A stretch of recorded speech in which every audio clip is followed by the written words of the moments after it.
The dignity of the Kenyan worker will be restored when the economy is working and thriving. The president is passionate about reviving the economy of this country. So by you coming to support him, you are on the same wavelength.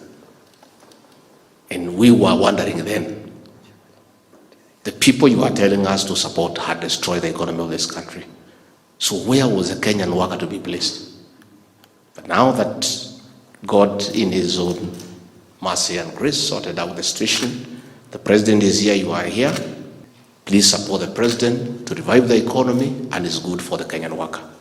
Two things, Your Excellency, that I would like to request these union leaders to work with you. Affordable housing. It is a dream of every urbanite to own a home in the town or in the city.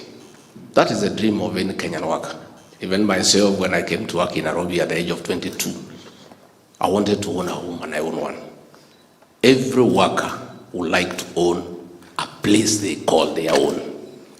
The program of affordable housing is good for the Kenyan worker, or where a worker can pay between 4, 5, up to 10,000, live in a house, and in 15, 20 years, own that house.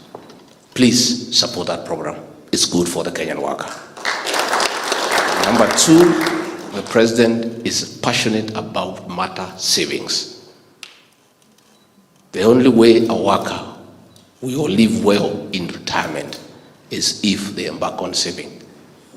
So again, we want to appeal for your support.